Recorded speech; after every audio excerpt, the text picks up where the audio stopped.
Because if I had done 10, I could have gotten 6,000. If I had done 100, I'd had as small as a jabba which could hold 100 plants.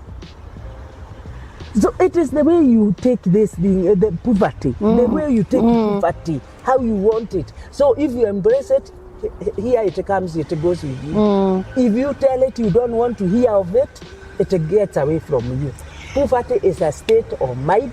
Poverty is a choice. You either choose to be poor or you choose to be wealthy. There is nothing that can deter you not to be what you want to be. Even it's not education, because there are many people who are wealthy, not because they went to school, but because they used the resources they have. Everybody was born with a talent. Nobody was never born with a talent. We all have talents. So if you use what that God gave you, you get where you want to be. Excellent. You've raised various issues that about resources.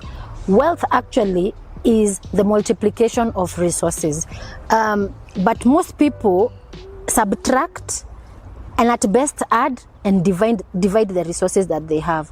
If only people knew how to multiply resources. But then again, how you get to know how to multiply resources is dependent on how you utilize your mind, and how you utilize your mind will enable you to make decisions that are pushing you in the right direction.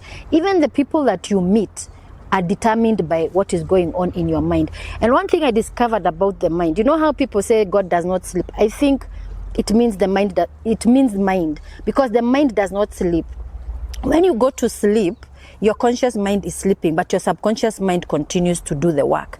And during that time, it can give you solutions, so many solutions. In fact, if you just give it an instruction before you go to sleep, you'll find you'll have a solution by the time you wake up. And if you want to know more, you can read The Power of Your Subconscious Mind by somebody Murphy. If you Google that out, our mind is always working, you know, and it's the tool that we were given to create wealth. And to create wealth means multiplying, not subtracting, not dividing, not adding resources. And also, wealth also enables you to earn passive income. You don't have to work to earn that income from when you're wealthy or when resources are working for you. The resources will be working for you. But if you continue working hard, what will happen is that you can only earn if you're working. So the question is, what about when you get sick?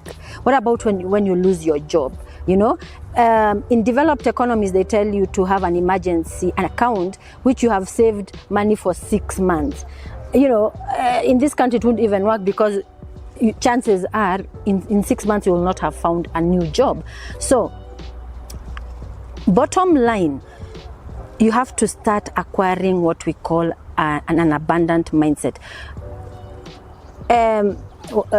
Invest in your mind, invest new information, new knowledge, follow people, listen to people who are talking differently from you, but abundant. It's an abundant kind of a thinking. Knowledge nowadays is everywhere. It's not like those days when it was hidden. You don't even have to read, because most of us don't read. You can just listen. There are audiobooks about it. One of the books that you say changed you very much was The Richest Man in Babylon, which is also one of my best books. And I think it's the first book every person who desires financial freedom should read. And you don't have to read it again. You can actually listen to it on YouTube. Tell us a bit of what you learned from this book, The Richest Man in Babylon, I think it's by George Clason. Before I come to what I learned from the book, when I say that when you know where you are going, the Lord will guide your steps. And that is His word. That He will guide your steps. He is a way maker. He will make a way for you. I was employed, and I decided to go for further studies. And before I went for further studies, my landlady came and told me that it is going to increase rent. I was so mad. I could not understand how does she increase rent, and how will I make it to be paying. However, what I told her this: I will never again live in a rented house. I'll never again live in a rented house. However, I'm not even going to add that money. Take me where you want to take me, but I will not add. I felt so bad because I was asking myself, the salary has not been increased. How do I meet this issue? So when I went back to college, I started buying shares. It's 100 shillings per month. 100 shillings per month. I bought for 2 years. Every month I was there buying. Every month I was there buying. When I finished college, the shares has increased in the prices such that I sold them and I found myself with 424,000. I could not believe it. However, I decided now what I can do with the 424 is to buy a car. But I decided to seek the words of the wise. So I looked for my brother-in-law who was working in the central bank. And I told him that I have this money and I want to buy a car. He laughed. He asked me, how can you buy a car to go and be parking it in a rented place? So something changed in my mind. So I told that lady that I will never live in a rented place. Now you see, that's why we say you apply you write down your objectives and goals, because it's very easy to be distracted by other issues. So she reminded me about that. So I went in the papers, looked for a house, and I got a house in Umoja. So my immediately from college, I lived in my house in Umoja. Well so then. You see, when you tell God what you want, He has His own ways to make you to get there.